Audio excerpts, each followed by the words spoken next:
It takes a lot of work to keep culture alive in a big city. I've dedicated most of my life to arranging community projects and keeping people engaged. Late-night movie screenings, flea markets, chaperoning at youth centers, concerts, game nights, you name it. I'm the face in the crowd that people can't help but to recognize. It didn't take long for me to expand my interest to amateur theater, opera, and ballet. While I didn't know much about what makes a ballet or opera good, I did know a thing or two about promotion and just keeping a steady schedule. So over time, I became a sort of tag-along, and while I couldn't speak a line of dialogue without looking at a paper or stand on my toes or a plie, I'd grown quite essential to the local performance groups. I didn't get paid much, but enough to get by.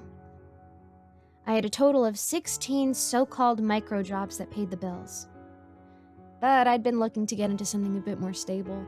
So using my experience with the local cultural scene, I applied for a full-time job at a local and very prestigious ballet school. This place had international recognition. And lo and behold, I got the job. Mostly administration and logistics, but I also just helped out during classes. One of my favorite things to do was to help with the flyers and social media accounts. I've always been a bit of a hobby photographer, and ballet has such stunning visuals. I had worked there for 8 months when we were putting on one of our biggest shows yet, our rendition of Coppelia. There'd been all kinds of drama for months about who was getting which part, what venue we would use, what costume design to go for, all kinds of issues. I tried to help out to the best of my abilities, but there was a limit to what I could do. I'd run up on a lot of ballet history during my time there, and it is a genuinely interesting subject. So when we were getting close to our first show date, I had an idea. See, back in the late 1800s, there was a tradition among certain Parisian companies to perform a ghost ballet. It was essentially just a final rehearsal with a few more extra steps, but it was something I'd never seen performed before. The ghost ballet is performed the day before the first show. It is performed to an empty audience and with no music. The idea is that keeping the seats empty, you leave the room for past dancers to bless your performance. And by performing without music or killing the music, it leaves room for instruments past to be heard by the spectral audience. It's all just a way to remind the performers of their prestigious history and also paying your respects to those who came before. The dance itself is usually just a silent version of whatever you're debuting the following night. I suggested we perform a ghost ballet before our Coppelia debut. I could take pictures and make a few posts about it on social media accounts. Heck, we could even make it a bit spooky by using the black outfits from our Swan Lake performance. It would make the rehearsal a bit more fun while also paying tribute. Everyone was on board. Sabrine, who had the role of Swanhilda, went all in. She even suggested we take it a step further by inviting friends and adding a sort of skeletal makeup. I wasn't completely on board with it, but the others loved it. So how could I say no? So when the night of the ghost ballet came, it was a mini event in and of itself. There were about 20 people in the audience, and we dimmed the lights. The music was turned off, but it felt like we missed the point of it when there were friends and family invited. The point was to keep the seats empty, but yeah. Times change, I suppose. The performance went perfectly fine. I think the relaxed atmosphere made them all take a few more risks and really give it their all. People were cheering from the crowd, and in the dim lights, it all looked sort of haunting, in a way. Just hearing their feet and panting was strangely unnerving. I took plenty of pictures. Our followers would love this. When the show was over, I couldn't help but feel like I'd done something wrong. The dancers seemed happy, though. 2 of the guests even brought flowers to throw on stage. Mostly discolored blue sunflowers picked outside, but still, it was a nice gesture. Sabrine was beaming. But all in all, this hadn't been a true ghost ballet. But the dancers were happy, so all is well that ends well. Not quite. As I was driving home that night, I had this awful feeling. I'd uploaded a few pictures and made some posts on our social pages, but I couldn't help but feel that we'd missed the point. They just had fun with it, but the tradition itself had originally been a means of reverence. It wasn't meant to be posted about online or for the dancers to dress up in black with skeleton paint. Would we do that to an ordinary audience? No, of course not. This wasn't a circus. Halfway home, I remembered that I hadn't properly engaged the alarms. The code was still tucked away in my wallet.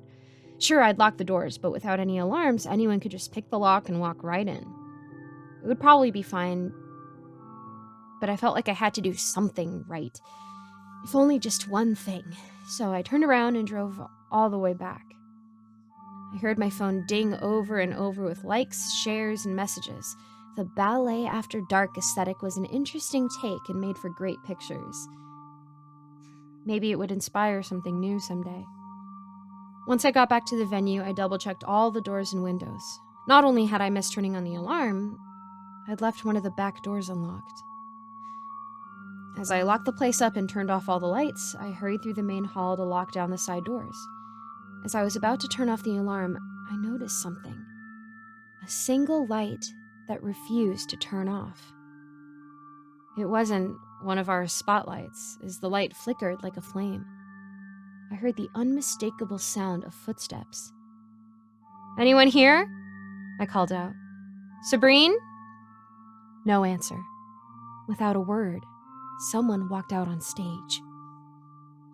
She was dressed in this large black dress with puffy shoulders and a black scarf. She tiptoed on her bare feet. With every step, they snapped like twigs. With every step, they snapped like twigs. A ballerina is graceful and elegant, and to some degree, that described the woman who'd stepped out on stage. She might have been a great performer once, but that was no longer the case. The harsh overhead light made it hard for me to distinguish her facial features. Her ill-kempt blonde hair made it even harder. As she stepped out in the middle of the stage, I couldn't help but to stare. Every step she took was calculated. As she took the arabesque position, I could tell something was terribly wrong. Her legs struggled to remain straight, and she had no strength in her left foot. She had trouble keeping her balance, and I could hear painful sounds as bones and sinews snapped under the pressure. Her black scarf wasn't just an accessory. It was there to keep her wobbly neck in place. As the scarf slowly unraveled, I could hear the crack of her neck as she moved from position to position, as she readied herself for a Sisson jump. I just gasped a hoarse, "No!" She collapsed onto the floor, a pile of broken limbs dressed in black. Her arm twisted and turned the wrong way, and her right wrist seemed close to falling off. Chunks of her hair were falling out on the stage, and still she tried to get back up, one snapping tendon failing after another. A chill crept up my spine as I noticed wind coming from the ceiling. It almost sounded like a flute. I let out a forced breath only to see it blossom into a cloud. How hadn't I noticed the cold? The performer couldn't get back up and instead just lay there. I had to show this to someone. I just had to. Someone had to see what I was seeing. As I brought up my phone and aimed the camera at the stage, I felt a light tapping on my shoulder. "Pas de photo?" somebody whispered. Somebody cold. I put down my phone. It seemed like an eternity. I just stood there, watching. The broken woman groaned and turned, failing to get back on her feet. Instead, just lay there, writhing back and forth like a wounded insect. Her frustrated cries echoed from the stage, groans turning into pained wheezing. Without turning my head, I tried to see whoever was behind me. I didn't want to turn around. I had this instinct screaming at me to just wait it out. One more bad move and I might not make it out. Rational thought would have to take a back seat. I must have stood there for the better part of 10 minutes. I was so stiff my feet were getting numb. Suddenly, a cold wind blew through the hall, and with it, the overhead light went out. Before the stage drowned in darkness, I met the eyes of the broken dancer. Her eyes were empty. Once the stage grew quiet, I ran towards the exit. I slammed the door open, leaving the building and everything in it behind. I didn't think a second about closing up or locking. I was just getting as much distance between me and that building as possible while my mind tried to make sense of what I'd seen. The next day, I woke at 3 p.m. in the afternoon. I had 27 missed calls and I was running a massive fever. I texted my boss, giving up on describing the previous night entirely. Maybe it'd all been a fever dream. It was certainly warranted. I was shaking. I tried going back to sleep, but those empty eyes kept haunting me. The words whispered in my ear ran a chill up my spine, worse than any fever. I couldn't let it go. Had I really seen it? How could that have happened? I twisted and turned hour after hour, not finding the slightest bit of rest. I had to do something. It took me almost 2 hours just to get dressed and brush my teeth. I tried getting in my car, but I realized I might kill someone if I got into traffic like this. Still, I had to see the show. I couldn't miss it. I promised I'd be there. Sabrine was expecting me. I called up an Uber, chugged a yogurt, and got to the show just as it was about to start. The back doors were unlocked. I stumbled inside, waving at the security guard. They recognized me, but were visibly worried. Maybe I didn't look my absolute best. Not really a premiere night type of outfit. Sweatpants rarely are. As I got backstage, there was the usual excitement in the air. The first act had just started, and I could feel the magic in the air. I had to see it for myself, just to make sure they were doing okay. It seemed fine. Sabrine was giving it her all. As she and Gaspard performed a perfect fish dive, I could hear the audience ooh and ah. Just like the performers were doing what was expected, so, in a way, was the audience. Then, a camera flashed. For a brief moment, I saw something in the empty seats. I heard something. Maybe I imagined it, but right alongside Sabrine, I heard this other set of footsteps. I found myself holding my breath, waiting for something to snap or twist, like the broken dancer.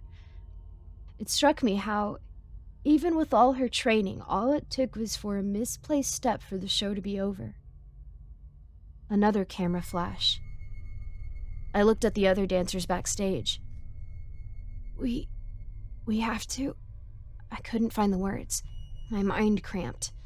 I just stared out at the stage, whispering what I'd already been told. Pas de photo. Even so, there was another flash from the audience. For a brief moment, every seat in the house was full. Elegantly dressed men and women clad in black funeral garment. Mummified faces and dirt-filled mouths. And there, ready to run in from the side of the stage, was the broken dancer. Right there, in the dark corner of my eye. The lights went off. A power outage. And somewhere on stage, unhindered by the music, a terrible scream. They say that Sabrine lost her balance when the lights went out. She, on the other hand, claims someone tackled her. Either way, when the lights came back on, she was writhing on the floor with her leg broken in 4 places. Gaspard was screaming almost as loud as she was. The audience were taking more photos than ever, flash after flash after flash. I've never heard a scream like her since, and seeing the terror in her eyes was one of the worst experiences of my life. It was more than just a broken bone. It was the broken heart of a ruined dream. People were rushing to help. Our backstage paramedic hurried out, curtains were drawn, and our volunteers were trying their best to calm the audience down. I caught a glance of Sabrine as she was carried away. Her eyes, for an instant, looked empty. We have not performed Coppelia since. We have changed venues, and I'm no longer arranging ghost ballets. For a long time, I've suspected that it was inviting outsiders to be part of the audience to be the main problem. But I have another theory. See, by the turn of the 19th century, photography was still a budding art. It was forbidden at many venues, and many ballerinas refused to allow photographers. In fact, that was one of the many rules of the Parisian companies, from which the tradition stemmed: pas de photo, no photography. I can only hope our transgressions are forgiven in time. I hope Sabrine is allowed to recover. And I hope dearly that someday I can forget those hollow eyes.